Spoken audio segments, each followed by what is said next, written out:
Hello there, people of the internet. So simply because of the amount of requests I got to show off this rifle again whenever it was done, I figured I'd go ahead and I'd make this follow-up video. Technically speaking, the rifle is not complete. I do not yet have a butt pad for it, and I do not yet have a safety for it. But those are coming down the road. But I still think that we've made some pretty tremendous progress with this Kar98. Like I said, missing the butt pad, missing the safety, neither of which are essential for the actual functionality of the rifle itself. But I will go ahead and, you know, do some proper lighting close-ups of this rifle. We went ahead and we got all of the rust off of this thing. Granted, I did have some outside help from this simply because I lack the tools and time to successfully scrub all the rust off of an old rifle like this. I got a majority of it, but I did not, I was not capable with the equipment that I had to scrub it the way that it actually got scrubbed. Now, anyone who has been around this channel for any real length of time probably figured out that the cosmetics of a rifle, although they are nice, matter less to me than the actual functionality of the rifle. Granted, I am glad that we got all the rust off this thing and we got it looking absolutely fantastic. This Kar98 turned out way better than I was anticipating that it would. My main concern was the chamber. The chamber was very corroded and it had a lot of pitting and rust and flakes and debris, dirt, crap, whatever it is that you want to call it that we had in there. I was not able to get it perfect, but it is a hell of a lot better than it was. So as of now, the rifle can actually cycle by hand, and it cycles without me, you know, needing to bash it open with a hammer like I did the last video that I made on this thing. So it's not exactly revolutionary what it is that I did with this rifle, but just people kept saying that they wanted to see it whenever it was cleaned up and dolled up and ready to hit the town. So here you go. This right here is my cleaned up Kar98 1938 production. A lot of people were telling me that technically it's a pre-war Mauser since it's 1938 production, and I disagree with that. In the circle that I'm in and various other circles, especially if you not only talk to the people that are, you know, United States and Europe based, but more Asian based and things like that, World War II started, in my opinion and in the opinion of numerous others, started whenever the Japanese invaded China and not when Germany invaded Poland. When the Japanese invaded China, that there laid down the gateway for what events would unfold into World War II. Granted, the Germans did many, many, many bad things before they invaded Poland as well. But I don't know why it was whenever the German invasion of Poland, I don't know who decided that was the start of World War II. That was whenever people were like, all right, we gotta take care of this and stop this from happening. But things like that were happening way before the invasion of Poland, which is why I say this right here is an early war production rifle. People also pointed out that our nose cap up here would have been one of those H style of nose caps around the time period that this was made. You're correct. I'm fairly certain that I brought that up in my last video, but if I did not bring that up in my last video, I'm bringing it up in this one. They also pointed out that the butt pad changed in 1940, and if you're going by the European standards of when World War II started, then that right there is still considered to be an early war butt pad. However, this is a 1938 production, and it would definitely have a flat butt pad on it, and not the cup style.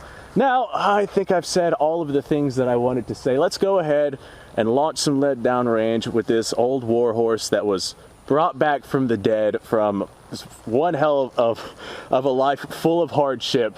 And God, I can't even imagine what this rifle has seen and what it's done. And I mean, it's a 1938 production. And that was whenever things were really starting to kick off in World War II. I mean, hell, for all we know, this rifle right here went marching through Poland, and I mean, there's no way to tell. No way to tell what this rifle has seen and done. It's 1938 production, so there's a lot that this rifle could have said and done, and I can't even fathom it. I literally am unable to find the words as to what this rifle may have gone through. Now, this rifle, everything it's gone through, it's found its way into my hand, as luck would have it, just from me knowing the right people, I guess. Okay, well, I got 5 rounds loaded inside this magazine. Let's go ahead and launch some lead downrange. Like I said, I still don't have a safety on this thing, so if we have a cartridge that ruptures, I've stuck like 30, 40 rounds through this thing at this point. No issues with any ruptured cases whatsoever. But if we were to have one, I'd get hot gas back in my face from this open hole on the back of the Mauser's bolt. So fingers crossed, hopefully that does not happen. Oh mama, I should have grabbed some different ammo or some more ammo, because right now I'm shooting the good stuff. I'm firing my surplus 8mm Mauser, the Yugoslavian, I believe it is, M49 or M48. I forget which year designation that is. That's my good stuff. I should have grabbed like some Federal Arms or some remanufactured 8mm. I got freaking tons of rounds of that stuff. Only issue is it's not always reliable. Well, we are definitely hitting on target. And we are extracting by hand. I'm glad that I didn't have to break out the old hammer to beat this thing open. The fact that this rifle is not only hitting on target, but is accurately and effectively running after what it's been through. I really do wish that I recorded just how much work I put into this rifle, because the barrel was just so freaking clogged with absolutely everything and its grandmother. It was a tremendous amount. I was positive that the barrel was going to be completely null and void and I'd have to replace it. I was positive that there was going to be something wrong with this barrel, but my God, I'd be screwed over if it didn't come around. Like, Jesus Christ.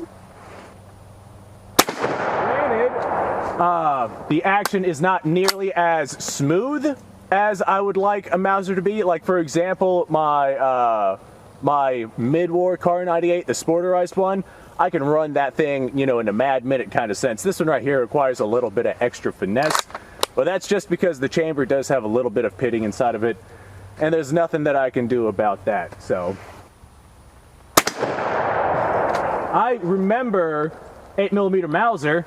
Oh, come on, baby, don't get stuck on me now. I remember 8mm Mauser growing up. It was like a kind of like a unicorn kind of round, because growing up I would shoot like 308, 30-06, things like that, but very seldomly did I find people that had 8mm Mauser rifles, let alone 8mm Mauser ammunition. And I remember a point in time where I was like, wow, the 8mm Mauser round kicks like an absolute mule, and just my lack of experience, that's what I thought. I thought that it kicked, you know, way harder than any other cartridge that I could get my hands on. Well, nowadays I'm over here shooting this thing and I'm like, wow, that is a surprising lack of recoil. And we made all of our rounds on target, and by the looks of it, we got probably about 3-inch group down there. So I think this rifle came around. Like I said, the action is still a little bit sticky, and I don't think that it's going to get any better, simply because the chamber itself is pitted, and like I said, there's not much I can do about that. Over time, as I shoot lacquered ammunition, maybe I'll get some lacquer built up in there, and maybe that will help with bullets not getting stuck in that pitting. But all things considered, I have firearms that cycle a hell of a lot more difficultly than this Kar98 does, and they have lived much nicer, more comfortable lives. So this thing right here gets a solid pass for me. After I actually complete it with a butt pad and a safety, then I'm gonna have a full, legitimate running early war Kar98. And my God, was that Kevin that I just heard? It is Kevin. Kevin's making noise again. My goodness. Thank you, Kevin. I appreciate that. But you know what? Just for fun, I am actually going to make a video on my sporterized Kar98, because I got some fun stuff for it, and it has become a Frankenstein rifle.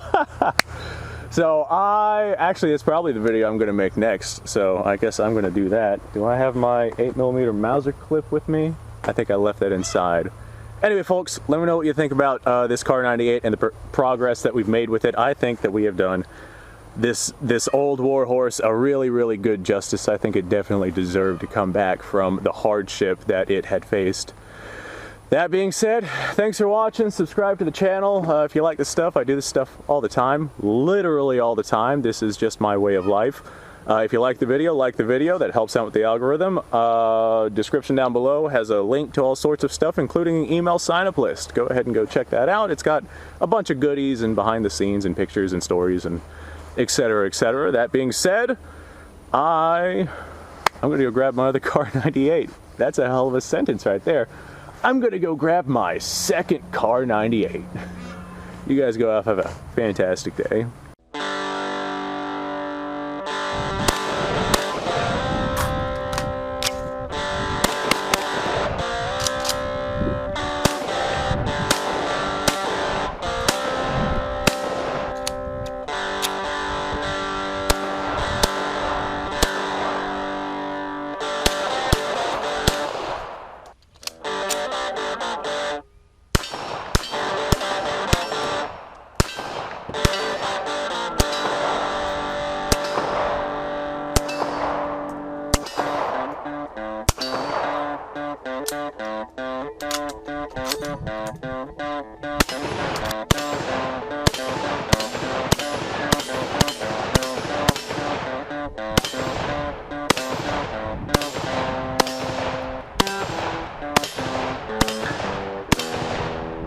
Been a little while since I've done this.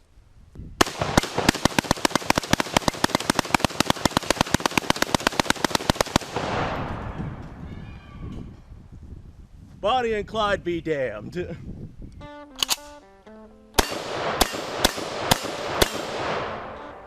Poor man's Garen.